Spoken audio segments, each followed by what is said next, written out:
याद रखना, किस्मत भी बादशाह उसी को बनाती है जो खुद कुछ करने का हुनर रखते हैं। नमस्कार प्यारे साथियों, आपका होस्ट आपका दोस्त मनीष बोचीवाल एक बार फिर से नए सेशन के अंदर आपका हार्दिक स्वागत करता हूं और आप सभी साथियों का तहे दिल से बहुत बहुत हार्दिक धन्यवाद कि हमारी यूट्यूब फैमिली जो है वो 1K की हो गई है और आगे भी उम्मीद है कि आप अपना प्यार और सपोर्ट ऐसे ही बनाए रखेंगे। तो आज के नए सेशन में हम एक छोटे से टॉपिक को लेकर के चर्चा करने वाले हैं जिसका नाम है रोपण कृषि या प्लांटेशन एग्रीकल्चर। इसके बारे में चर्चा करेंगे। तो ये रोपण कृषि या प्लांटेशन एग्रीकल्चर पूरे विश्व के अंदर फ्रांस वासियों ने, यूरोप वासियों ने इसको पहुंचाया था। तो यूरोपीय उपनिवेशों ने अपने अधीन, यानी कि जब भारत का एग्जांपल लेते हैं तो भारत यूरोपियन लोगों का गुलाम था। उस टाइम पे इन लोगों ने उष्णकटिबंधीय क्षेत्रों में, ये उष्णकटिबंधीय क्षेत्र क्या होता है ये पीछे के वीडियो में मैंने बताया है कि आपके कर्क रेखा से लेकर के मकर रेखा के बीच का जो भाग होता है उसको हम उष्णकटिबंधीय क्षेत्र कहते हैं। इसके अंदर चाय के बागान लगाए गए, उसके बाद में कॉफी, कोको, रबर, कपास, गन्ना, केले, अनानास की जो है वो पौधे इन लोगों के द्वारा लगाए गए। अब हमसे बहुत सी बार क्वेश्चन पूछ लिया जाता है कि रोपण कृषि के कोई दो उदाहरण लिखिए या निम्नलिखित में से कौन सी एक रोपण फसल नहीं है। तो उसमें खास करके जो ऑप्शन आता है वो गेहूं आता है। तो गेहूं रोपण फसल नहीं है। रोपण फसल या रोपण कृषि के एग्जाम्पल आपके सामने है चाय, कॉफी, कोको, रबर, कपास, गन्ना, केला और अनानास। ये जो है वो किसके एग्जाम्पल हैं? ये रोपण कृषि के एग्जाम्पल हैं। इसमें कृषि क्षेत्र का आकार बहुत बड़ा होता है, यानी कि ये इसकी एक विशेषता है रोपण कृषि की कि रोपण कृषि के अंदर जो खेतों का आकार होता है या कृषि क्षेत्र का जो आकार होता है वो क्या होता है? बहुत बड़ा होता है। उसके बाद में इसमें अधिक पूंजी निवेश, यानी कि पैसा हमें इसमें ज्यादा खर्च करना पड़ता है। अच्छे मैनेजमेंट की आवश्यकता होती है या गुड मैनेजमेंट की आवश्यकता होती है।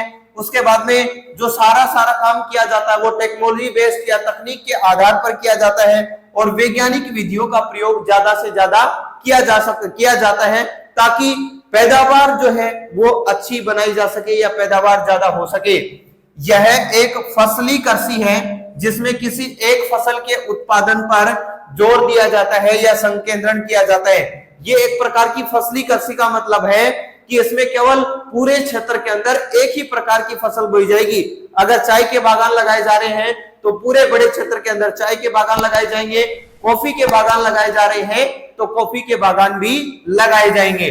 उसके बाद में श्रमिक जो है वो क्या मिल जाते हैं? सस्ते मिल जाते हैं। चीपेस्ट प्राइस पे हमें लेबर अवेलेबल हो जाती है और ट्रांसपोर्टेशन विकसित होता है, यानी कि हम कह सकते हैं कि ट्रांसपोर्टेशन जो है वो डेवलप अवस्था के अंदर होता है जिसके द्वारा बागान और बाजार दोनों जुड़े होते हैं। किसके माध्यम से? यातायात के माध्यम से या ट्रांसपोर्टेशन के माध्यम से।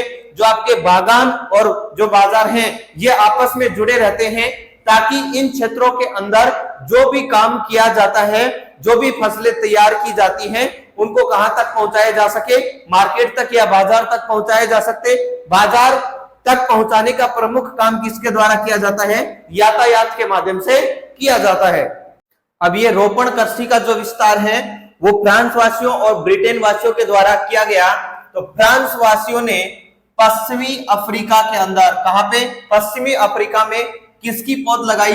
कॉफी और कोकोआ की पौध किसके द्वारा लगाई गई? क्वेश्चन पूछा जा सकता है पश्चिमी अफ्रीका के अंदर कॉफी और कोकोआ की पौध किसके द्वारा लगाई गई? तो फ्रांस वासियों के द्वारा। ब्रिटेन वासियों ने भारत व श्रीलंका में किसके बागान लगाए? चाय के बागान लगाए। मलेशिया में किसके बागान लगाए? रबड़ के बागान लगाए। एवं पश्चिमी द्वीप समूह में गन्ना और केले के क्या लगाए गए? बाग लगाए। ये किसके द्वारा लगाए गए? ब्रिटेन वासियों के द्वारा लगाए गए। मलेशिया में रबड़ के बागान, श्रीलंका और भारत के अंदर चाय के बागान। स्पेन एवं अमेरिका वासियों ने फिलीपाइंस के अंदर किसके बागान लगाए? नारियल और गन्ने के बागान किसके द्वारा लगाए गए? फिलीपाइंस के अंदर स्पेन और अमेरिका वासियों के द्वारा। ब्राजील में अभी भी कुछ कॉफी के बागान जो किसके नियंत्रण में है, यूरोप वासियों के नियंत्रण में है, जिन्हें क्या कहा जाता है, फेजेंडा कहा जाता है। यानी कि ब्राजील के अंदर कुछ ऐसे कॉफी के बागान अभी भी हैं जो किसके अंडर में है, यूरोप वासियों के अंडर में है, जिन्हें किस नाम से जाना जाता है, फेजेंडा के नाम से जाना जाता है। ये क्वेश्चन बहुत सी बार पूछा जाता है कि फेजेंडा क्या है, तो ये कॉफी के बागान है, या फिर ब्राजील के अंदर कॉफी के बागानों को किस नाम से जाना जाता है, तो ये फेजेंडा के नाम से जाना जाता है। ये थी हमारी आज की छोटी सी क्लास रोपड़ कृषि को लेकर के।